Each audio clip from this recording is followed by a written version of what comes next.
The Dino Megazord is the main Megazord for the Mighty Morphin Power Rangers. But let's actually go in and explain everything you need to know about the Dino Megazord. Hello everybody, my name is Level 5, and of course, here we talk about movies, TV shows, video games, and comic books, and I cannot wait to get into this video. So of course, if you do enjoy these type of explanation videos, and you want me to do more, please hit the like button, subscribe, and hit that notification bell. And of course, let me know which Megazord from any of the parent shows I should do next. The Dino Megazord features in Mighty Morphin Power Rangers, and literally its first appearance is Day of the Dumpster, being the very first episode.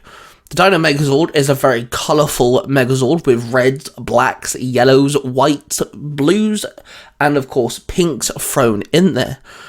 But exactly what is the combination of this Megazord, what can it do, and everything of the such? So first off, let's break down the components that make this Megazord. First things first, we have the Tyrannosaurus Dinozord, which is the T-Rex Zord, if you will. The Tyrannosaurus Dinozord is a red T-Rex. It is piloted by Jason Lee Scott, and it's an almighty beast in itself. It has the ability to fire energy blasts from its eyes. It can also roar so strongly it can create seismic blasts, channeling the earth as a weapon and vaporizing monsters. It can also stand on its tail and kick opponents, pretty much like a kangaroo.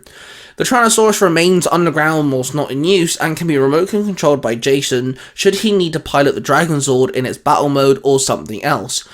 Of course, when it is a part of the Megazord, it becomes the head and the torso. Of course, it is a T-Rex, so it can swing its tail and use its jaws as almighty weapons in combat. It's one of the most diverse earlier Zords that we ever get to see. On to our next Zord that makes this Dino Megazord, that being the Mastodon Dinozord, piloted by Zack, our Black Ranger. The Dinozord is a massive beast, and I absolutely love it. It has the ability to fire very cold blasts of air and mist at enemies from its trunk. It can freeze bad guys as well, and it hides deep within the Arctic.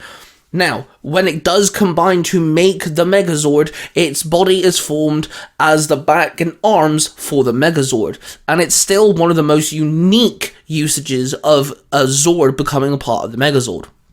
Now, when it comes to our third, we're going to be talking about the Triceratops Zord, piloted by Billy Cranston, our Blue Ranger, and one of the best Rangers there is. It forms the left leg when it's part of the Megazord, but it can also has twin cannons that it can shoot lasers from, and of course that is a part of its tail, which is an odd choice, but it's still kind of cool, as well as firing chain links, power cables from its horns that can subdue bad guys. The Triceratops remains in the desert whilst not in use, and like I said, it forms the left leg.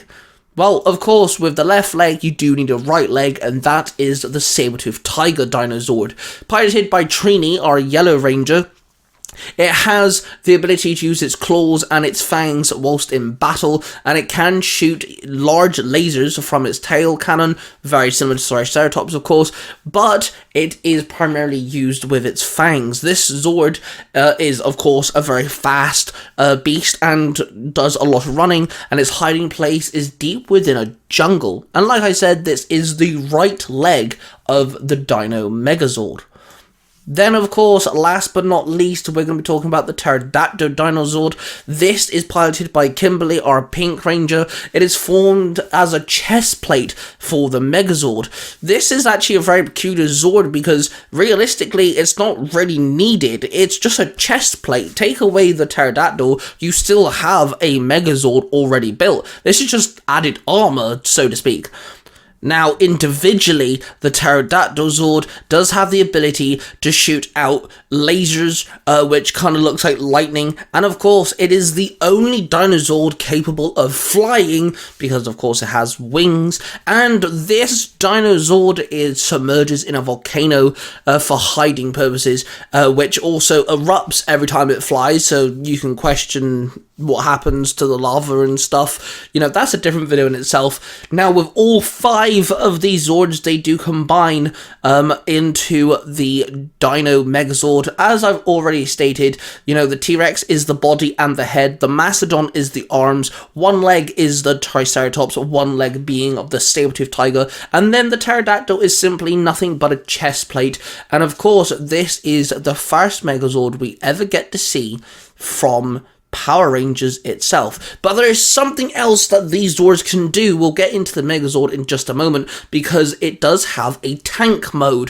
The Tyrannosaurus dinosaur becomes a central component, with the Triceratops and saber-toothed dinosaurs becoming like treads that it can use. The Mastodon Dinosaur becomes a cannon, whilst the Pterodactyl Zord mounts onto the back. In this sort of tank mode, the Megazord then can stand up from its tank mode formation, when it treads become legs, and the cannon becomes arms. The Pterodactyl Dinosaur relocates to the chest, while the Tyrannosaurus' head lowers into its head, and the cannon mounted on the Mastodon Dinosaur relocates to its back, followed by, of course, the tail folding into place, forming the battle mode. The tank mode is literally in its name. It is a tank, so it is used primarily for shooting down the bad guys. In the battle mode, however, there is a few things that it can do. Of course, there is a fighting with hand-to-hand combat, but it also has a power sword.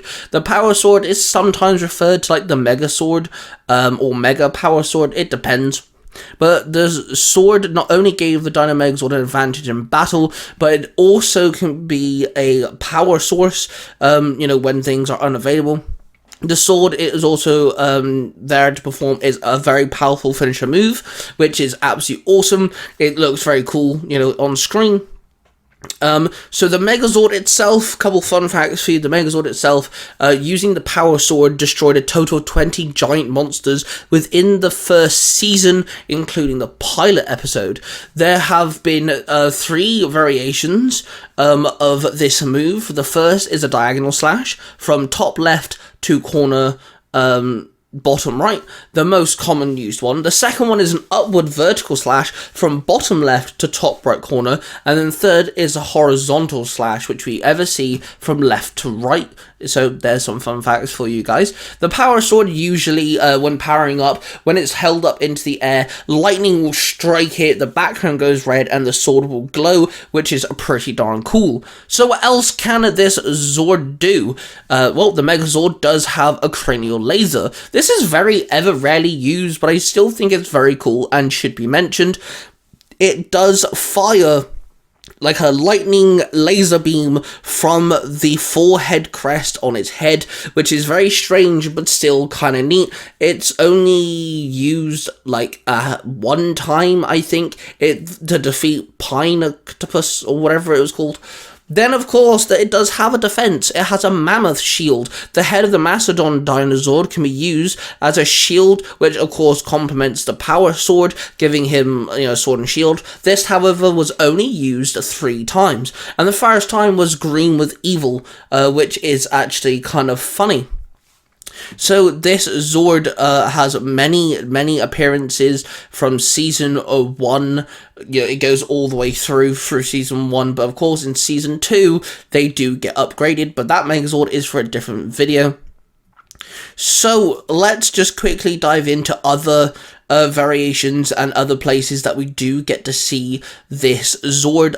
One big mention is the Mighty Morphin Power Rangers Once and Always, which of course was the Netflix one-off, which redid the whole Zord use and Megazord sequences with better upgraded graphics. Let me know which ones you prefer, the Once and Always version or the basic MMPR version. I'm very curious to hear your thoughts. We also get to see it fight in Cosmic Fury near the end. When fighting the Squidrills, we see 5 Legacy Megazords, and of course the Dino Megazord is being one of them. And here are just a couple of fun little facts for you that I managed to scour through the internet. The first one, of course, being that it's apparently, it is according to an article way back when, that it is inspired by Go Lion, aka Voltron. This is evident because of the saber-toothed tiger design, and of course the head being like its foot and stuff. The tank mode was inspired by Please mind my butcher of this pronunciation, Daitetsujin 17. We'll leave that there. All the Zords have the first letter of their names on either the side or center position of this, because the M presents on the Mastodon side. Once the Megazord, gets formed, it becomes a shoulder pad, and they obviously have the M there, which you could play on the word that once the Mastodon is now arms and the M is now on the shoulder pad, it could resemble the word Megazord. So there you go. There's some fun facts about the Megazord for you, and it explained. Let me know what other Power Ranger Megazord you want me to explain. I can dive into any Megazord that is formed. I'm gonna do auxiliary Zords as separate videos and stuff, so if there's a particular Zord you want me to do, I'm very happy to see what I can do. That being said, of course, I love you all, we're of passion everybody, and I shall see you guys in the next video.